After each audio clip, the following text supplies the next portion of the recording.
Good morning, everybody on Facebook, Twitch. How you guys doing today? Live weekday sports show. So 8 a.m. to 10 a.m. every single day. All right. So obviously, as you guys know, yesterday was the trade deadline in the NBA.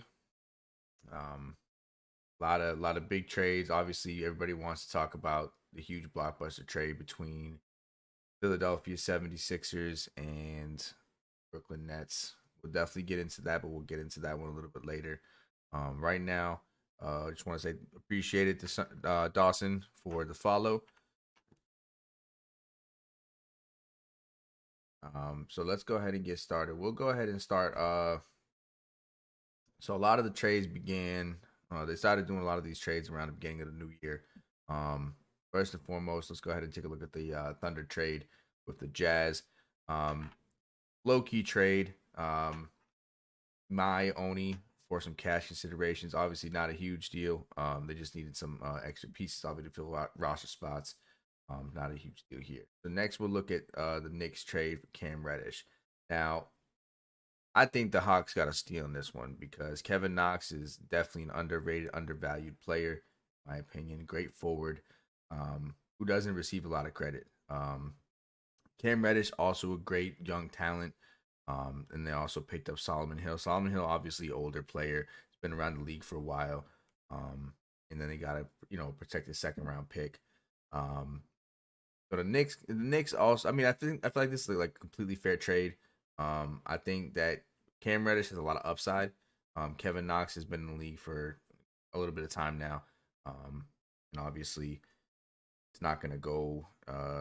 He's not going to get much better, considering how old he is. He's like right in his prime right now, so there's not a huge upside for him. But Cam Reddish is still young, a lot of potential, especially in the Knicks roster. Unless they unload Kemba Walker, they can only get better. Right now, you've got Julius Randle playing great. You got all the boys there, R.J. Barrett. Everyone's playing great right now. They're struggling a little bit. I think they're on a losing streak right now, but with Cam Reddish, they're gonna definitely pick up where they left off at the beginning of the year.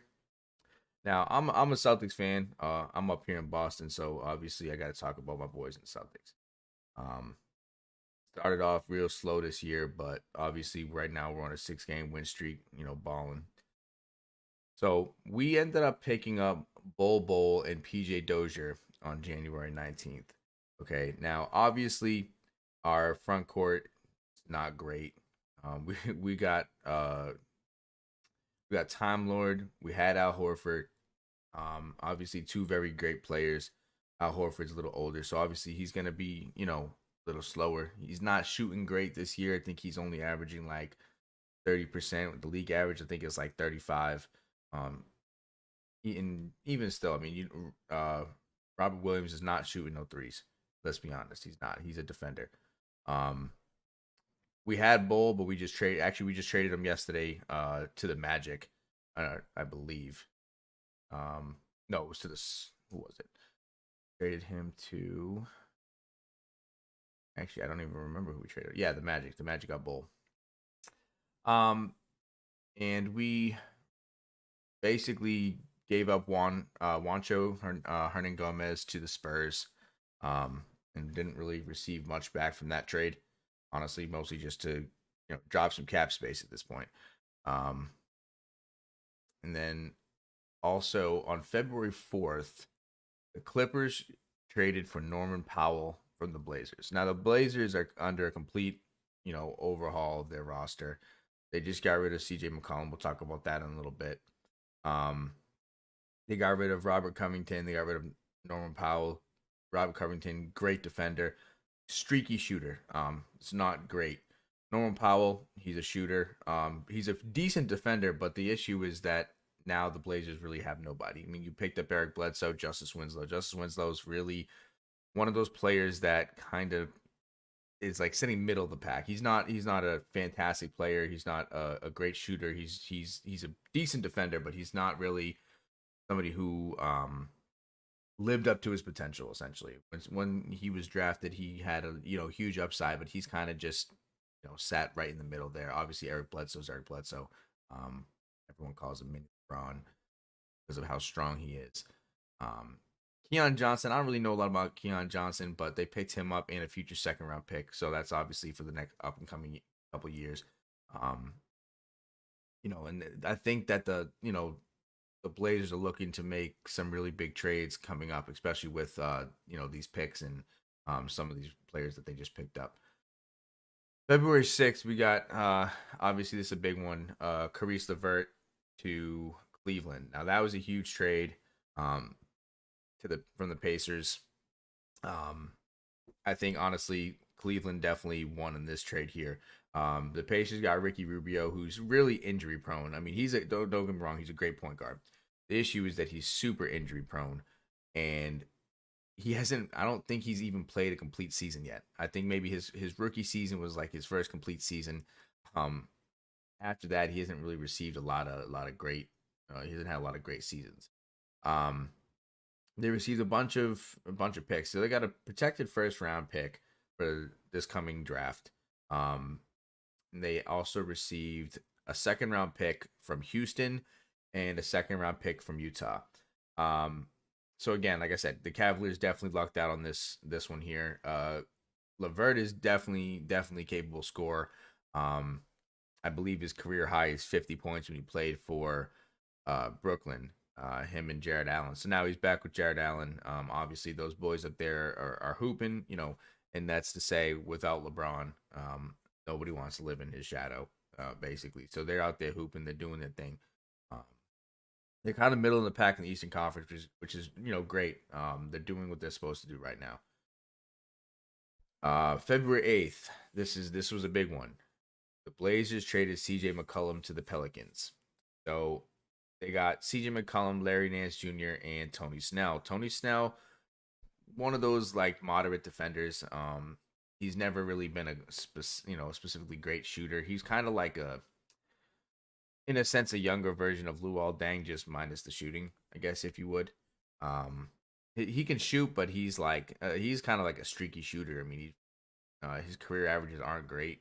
Um, Larry Nance Jr. obviously not the same as his father, for sure. Definitely a versatile player. He can play the three or the four. Decent. And then CJ McCollum, obviously most improved player a couple years back. Definitely a good shooter. Him and Dame were out there, hooping for years. Um, the Blazers receive a decent amount of players, so they got Josh Hart, who's a good wing. Um, Definitely has some upside. His upside's obviously diminished as I think this is what year 5 for him in the league right now. Um, definitely a good player. Like I said, year 5, so he's like getting right to his prime. He's not a rookie anymore. Obviously, Staturansky, he's pretty good, very versatile guard. Um, he's a pretty decent shooter. Plays fairly decent defense. And then you got Nickel Alexander Walker. Not really familiar with this player. And Didi Luzada, also again not familiar with this player. And then the Blazers also received some protected first round picks and 2 second round picks for considerations. I think honestly, I think the Pelicans definitely lucked out on this. They definitely needed some more shooting of around Brandon Ingram, and Josh Hart just wasn't putting up the numbers that he needs to put up. So I definitely think the Pelicans won in this trade, in my opinion. And like I said, the Blazers are currently in a rebuild state. You can't rely on Damian Lillard for the rest of his career because the wear and tear. So he's got to find people to put around him. Um, aside from the team that had LaMarcus Aldridge on there, um, and Dwight Howard, I think that was like their best year for them. So right now they're in rebuild mode. And it starts with Josh Hart and Satoransky, while Damian is getting abdomen surgery, I believe it was. So definitely want to keep an eye on that. February 8th, Pacers traded Sabonis to the Kings. Now this was like a very confusing trade, because the Pacers got rid of Tyrese Halliburton. Okay. Now Halliburton was super underrated. He was kind of he's like I think this is his sophomore season, I believe. Um he kind of just shocked everybody with how he was playing. He's come out of, you know, out of nowhere and just started scoring. He's very versatile. He's a great passer. He's great scorer, great defender. Um, he's kind of like one of those all around players. So it was definitely surprising to see them trade him. Buddy Hield is he was supposed to be a very very great shooter. Coming out of college. Now the issue with him is he hasn't really lived up to that. He's probably averaging about like 33% from the 3-point line, which is not great. I mean, but the league average is like 35, so he's like kind of he might be at about 35. So he's about league average, which is okay, but considering the fact that he had a lot more upside than that, um he wasn't really living up to that. He definitely hits a lot of clutch shots, but he's not where he should be. And then you got Tristan Thompson. Tristan Thompson, everybody knows Tristan Thompson. Played for the Cavs. Obviously played for the Celtics. This is his fourth team in 3 years. The biggest thing about Tristan Thompson, he's a great offensive rebounder. He's not particularly great at anything else. He he can grab rebounds. He's not a particularly great free throw shooter. He's not a great, scorer. He grabs rebounds and kicks it out. Again, he's great as a backup. Like I said, he was a starter before when he played Cleveland. The Kings definitely won this trade. In my opinion, Sabonis is a great inside out big man. He spreads the floor fairly well. He's not shooting from three, but he's definitely got that mid range. He's a very good post player. And then you got Jeremy Lamb. Jeremy Lamb's great. He's got a lot of upside to him in terms of his shooting ability. He is kind of streaky, so that's the only downside. He's a little bit streaky, and he's not gonna drop you 50 points, but he'll at least drop you 20s or so. And then Justin Holiday. Justin Holiday's a fairly good player.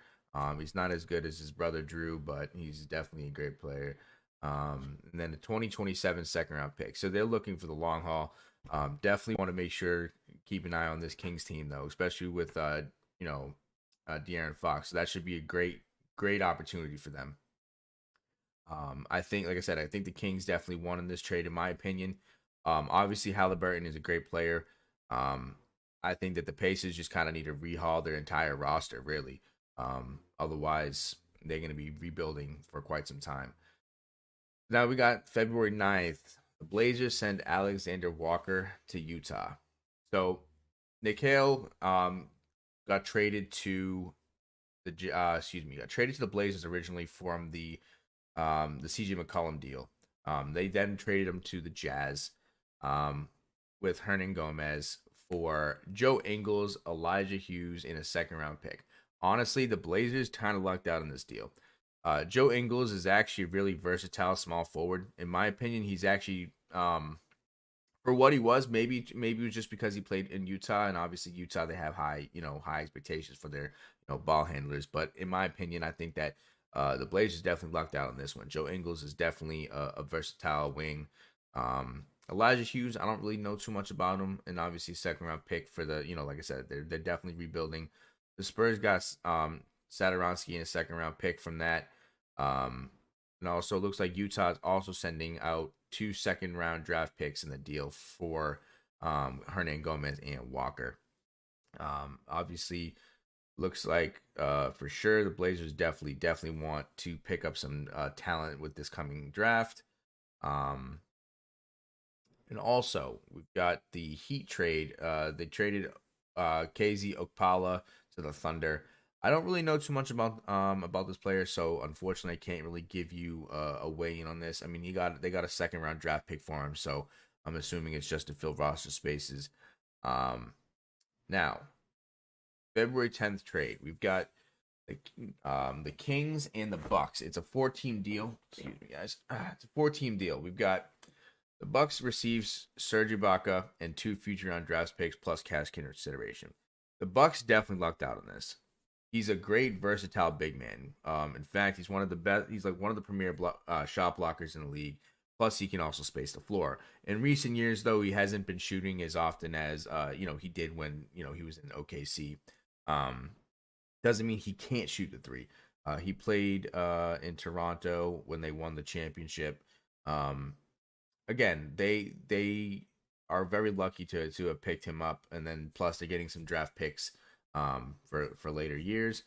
The Kings received can't say his name, DiVincenzo, um, Trey Lyles, and Josh Jackson. Now, Dante is actually a fairly good point guard. I mean, he's more like a combo guard, but he's pretty good.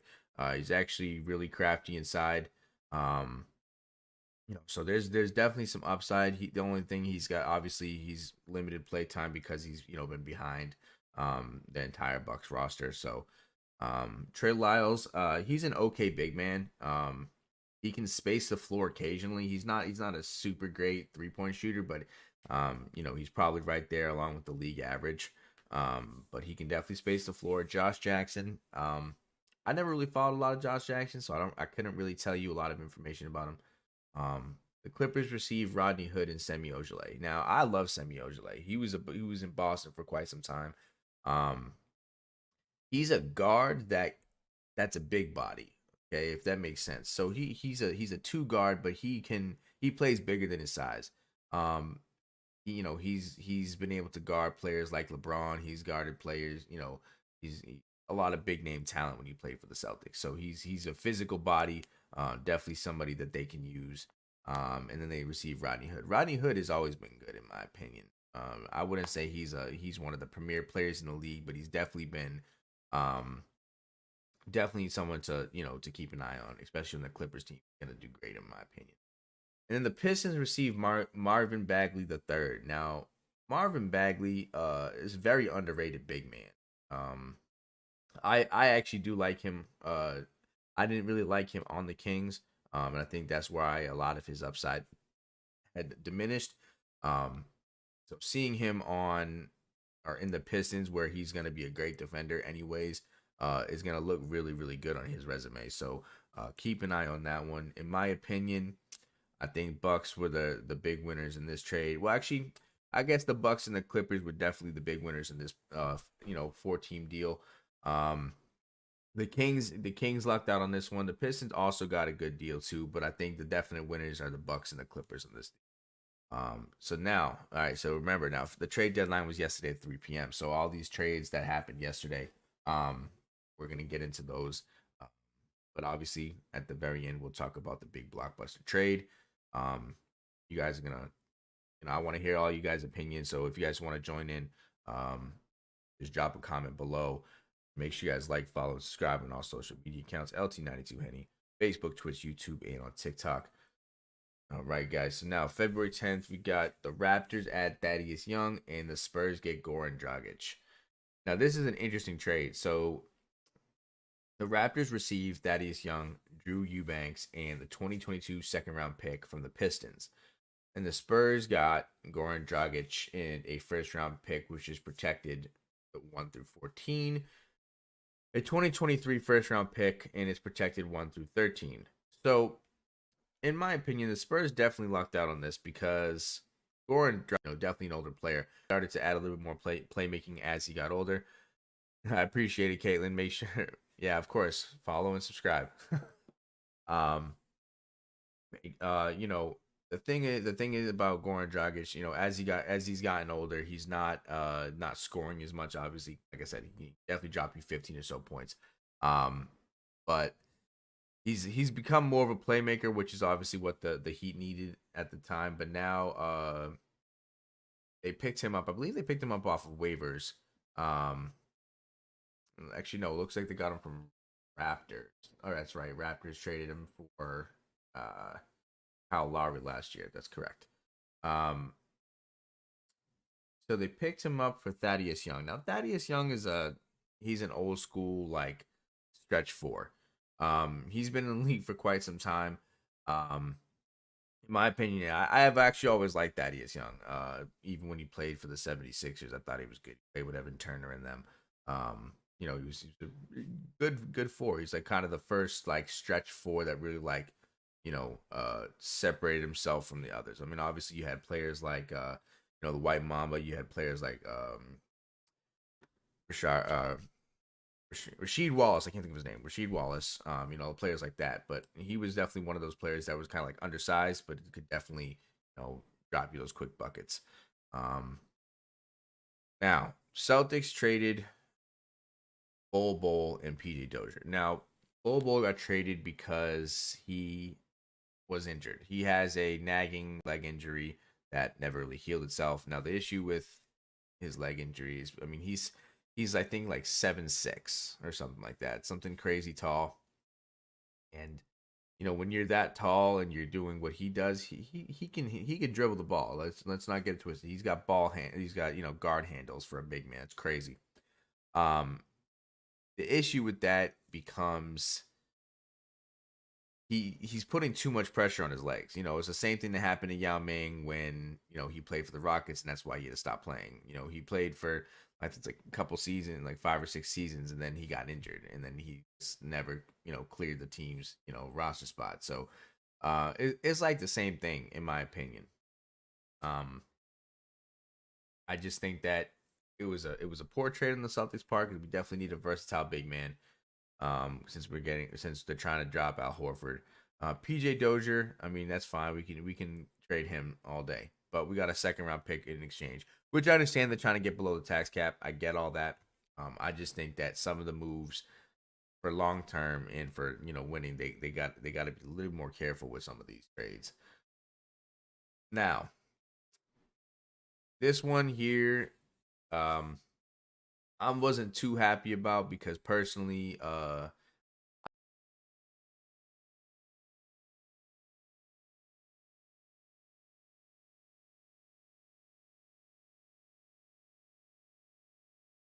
um, and he has a lot of great upside.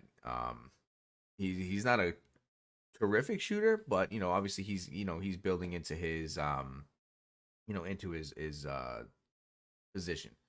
And Jay Rich completely blown away by this trade. Because we really didn't get a lot out of it. I would take Josh Richardson over Derek White. That's who we received from the Spurs, and then we also traded this. We swapped the rights on a 2028 first round pick, and a 2022 first round pick. Um, Personally, I think the Spurs kind of lucked out on this one because Jay Rich is very, very, very versatile. He can hit the three, he can score inside, he can score in the mid range. He's not a great defender, but he can play defense. Obviously, he's not having like 35 points dropped on him on a nightly basis, but he's definitely a more than capable two/wing player. Um, so the Spurs definitely lucked out on this one. Derek White's an okay guard. He's not. I wouldn't say he's like super terrific, but he's definitely got some upside. Being that he is younger. So we'll see what happens once he gets added. The Celtics actually play tonight, so we'll see exactly how he plays tonight. When he starts for the or pick. Torrey Craig, in my opinion, I think that they definitely should have kept him. Very versatile player. But we'll see how that goes. I mean, obviously this. We've got the Wizards because but he's definitely crafty since he was in underrated centers. So it's definitely going to be great to add him to the front court for the Hornets to play alongside.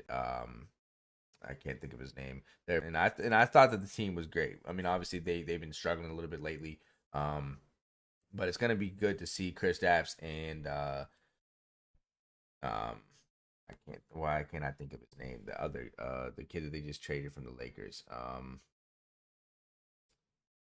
But they're gonna be it's gonna be a good team right now. Like I said, they've been hooping for a while. Um, they've been relying heavily on. Oh my God, I'm having like a mind blank right now. Give me 1 second. I need to look up their roster because I can't think of the team right now. 1 second, you guys. I want to give you guys poor information.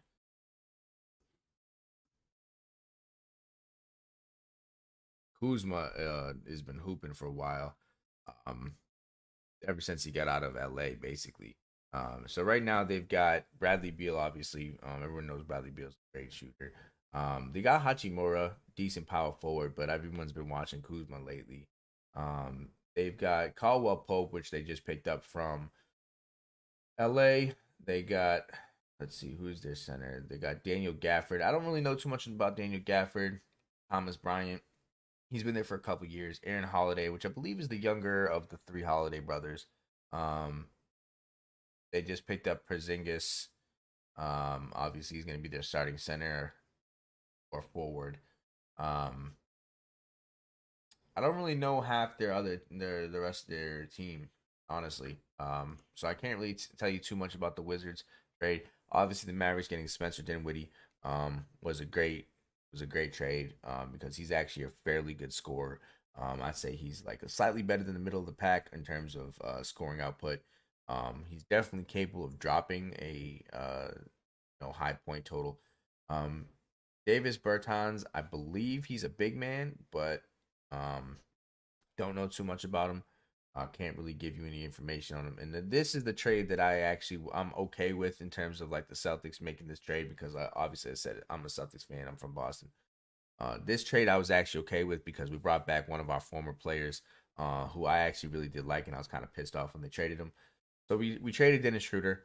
I never really was a huge fan of him. I really wasn't even a fan of him when he played in Atlanta as well. Um, so the big thing for me was trading and as Freedom, or as everybody knows him, and as Cantor, um, and Bruno Fernando. Bruno Fernando is a big man who basically rode the bench essentially. He's really like a big man who can grab rebounds and finish, but I guess he's been working on a 3-point shot and he can shoot sometimes, I guess. Um, Freedom is great on the offensive rebound. He's always been a big offensive rebounder. Especially when he played in OKC. Um, and he's got great footwork for a big man. Shooter is an okay guard. He's not terrible. He's kind of inconsistent when it comes to scoring. He's probably about a 40% career scorer. So he's not terrific, but he is fast. He has the great ability to go stop and go against defenders. We picked up Daniel Tice in return. Now Daniel Tice came back home. Obviously, as a Boston fan, man, I love Daniel Tice, and I will and watching Daniel Tice play. He obviously didn't have a lot of upside in Houston. He was never going to get anywhere in Houston. Um, being a rookie team, he was like really you know the only real veteran on that team that could really do anything different. Um, obviously nothing against the Houston Rockets right now. I mean, you guys are still hooping, even though you guys aren't having a winning season, but you guys are still hooping. So much respect to everybody out there in Houston, and to my homies that fuck with Houston. Um, Daniel Tice is a glass cleaning rebounder, basically. Um, he's able to grab boards, and he is undersized. I think he's only like 6'9", but he definitely plays bigger than his size. So that's the great upside to him. And he can space the floor. He doesn't normally take a lot of threes, but he does take some. A lot of top of the key threes, or sometimes he'll sit in the corner, but a lot of times he's inside pick and roll man, which is great because then you can complement Robert Williams with that, and then that way you can move Tatum back to the 3 at his normal position, and you can move Jaylen Brown back to the 2 at his normal position, as opposed to bringing them up. And then you have Smart at the guard position, which obviously we're not trading away right now. So that's it for those trades. Now everyone wants to know about this trade here. So the blockbuster trade of the night went to the Sixers and the Nets. Now, personally, I think that both teams kind of screwed themselves on this, in my opinion. Yeah, the Nets received Ben Simmons because he wanted out of Philadelphia. And then they also gave up Seth Curry and Andre Drummond, a first round pick for this year's draft, and they can defer it until 2023. Um, a 2027 first round pick, which is protected on 1 through 8. And the 76ers got James Harden and Paul Millsap. Now, here's my thing about this. So Ben Simmons to the Nets is good because he gets out of Philadelphia. But the only issue becomes that Ben Simmons is a ball handler. He's basically a glorified point guard in a power forward body, and he can defend. He's not a terrific scorer. I mean, he can score. He's got great moves. He's good in the post, and he can attack the rim. He can stop and go real well. He's not a shooter. I think his 3-point rating is like, he doesn't have. Well, it's like 20% or something like that. Obviously, we all know about the one play where he passed out of an open shot and cost him the game. Everybody knows about that. That's why he basically stopped playing because he didn't want to take the shot. Um, my only concern about that is him playing with a player like Kyrie or Kevin Durant and it's kind of the reason why Harden wanted out is because they're all ball dominant. The thing about Kyrie is Kyrie, when he has the ball, yeah, I mean he's a playmaker, but he's not looking to pass first. He's looking to score first, pass second. And we all saw that. We saw that in Boston when he took 84 shots in the playoffs and basically cost us the playoffs. We saw that in Cleveland, against Golden State in many of the championship games that they played with LeBron. Um, yeah, obviously LeBron carried the team scoring wise, and so did Kyrie. But the problem was that Kyrie wasn't looking to pass. It was LeBron was looking to pass. Kyrie became a two guard essentially. And the thing about that is now you've added Seth Curry, who is actually a really good shooter. Following in his brother's footsteps. Not as good as Steph, but he's still a pretty good shooter. Um, and you guys gotta understand that Ben Simmons isn't gonna take likely to a backseat role. That's kind of what ended up happening when with the 76ers is that they were favoring Embiid more, and he wasn't having it. The environment up there in Philly wasn't what it should have been for him. And then Andre Drummond. Andre Drummond, I mean, obviously the Nets need a big man. You've got Claxton, who's okay. He's a moderately decent big man, but he's not an Andre Drummond. He's not a big body that can really snag boards like that. So that was great for them to pick that up. Plus, they also got a bunch of picks, which is great. Now, the 76ers side of things. Now, the 76ers definitely lucked out in this deal. So you've got Paul Millsap, James Harden to go along with Embiid and Tobias Harris. Okay, now Tobias Harris obviously everybody knows he's a scorer. That's what he does, and he's a moderately decent defender. Um, Paul Millsap, before he left, well, after he left Atlanta, he hasn't been the same. When he played with Al Horford in Atlanta, when he played with Lou Williams, all those guys, Jamal Crawford, that was when he was in his prime. Now, obviously, he's like slowed down a little bit. His scoring production isn't as good as it had been when he was in Atlanta. Um, but Paul Millsap, regardless, is still, in my opinion, very, very, very versatile. He used to play the 4 a lot, so then he dropped down to the 3 position. He occasionally goes back up to the 4 in terms of like filling in on subs, but he's really a 3 player. I think he's like 6'7", 6'8". So with that being said, I think it'll be a great addition to the 76 roster. Again, you've got Embiid, you've got Harris. Now you're gonna add Paul Millsap, and then you've got James Harden and whoever their point guard is. I can't remember off the top of my head, but I think the best lineup for them would be to put Paul Millsap back in the starting lineup. But obviously, if they don't have anybody, it'll be interesting. I think that the 76ers are definitely, they're definitely gonna go to playoffs, especially the way Embiid's been playing. The Nets, I don't know what the Nets are doing. Kyrie needs to get off his bullshit and just get the damn vaccine. Honestly, like at this point, you're costing your team games. You're costing yourself a championship. You're costing, all this stuff. Obviously, Kevin Durant's injured, so that's not his fault that he got injured. But Kyrie's kind of being a little selfish in terms of like his teammates, and that's kind of what happened back in Boston too. Like he became so selfish and he became so self-centered and thought that he could score on everybody. And he went 14 for 84 in the playoffs. As a Boston fan, I'll never forgive him. I still respect his game, but I'll never forgive him for that because it wasn't cool. Um, so all in all, I think that the 76ers definitely won in this trade.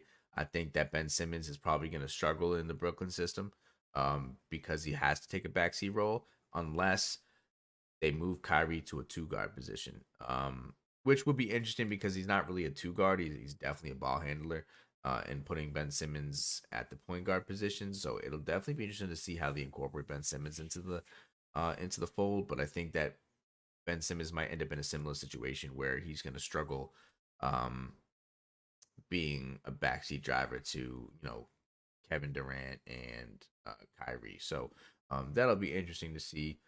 Um, let's see. All right, so that covers it for the NBA right now. Now yesterday was the NFL honors. Everybody knows that it's a huge deal when they're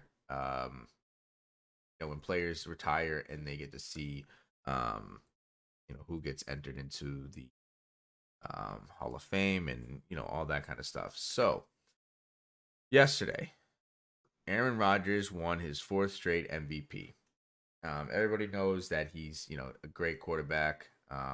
Obviously, they didn't win. He had 37 touchdown passes, um, 9 touchdowns per interception. Obviously, that's the league best.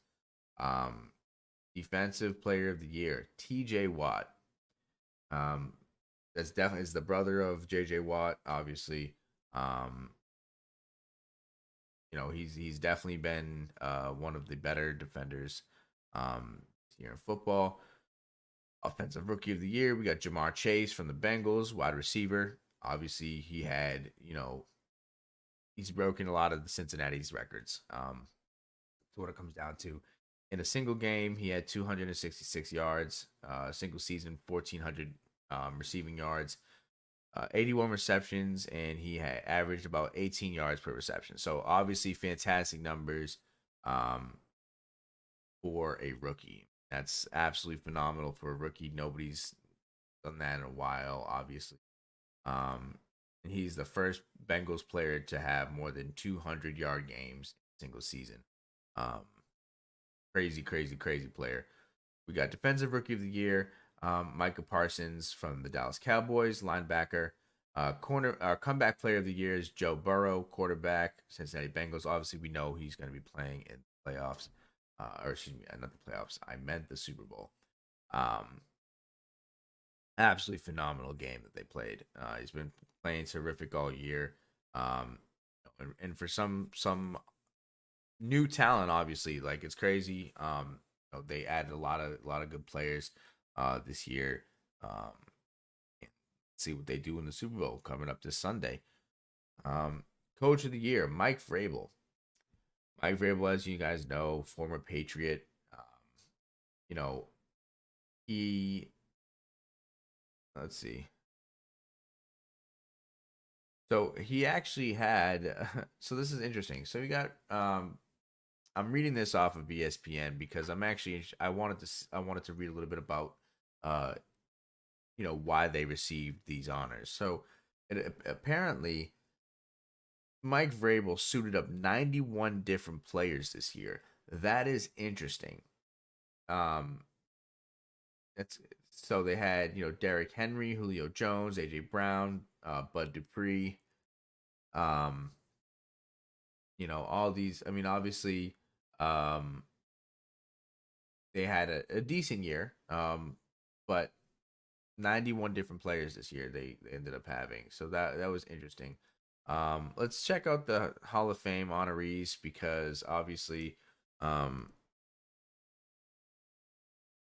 that's important too. We want to know who got into the Hall of Fame. So we got Tony Baselli, Leroy Butler, Sam Mills, one of my personal favorites, Richard Seymour, longtime Celtic, absolutely love him. Um, Bryant Young, Cliff Branch, Art McNally, and Dick Vermeil. Let's see. Tony Boselli is he played in the Jackson Jaguars Hall of Fame. He was a second overall pick in the '95 draft. So he played with Mark Brunell, um, Fred Taylor, all those guys.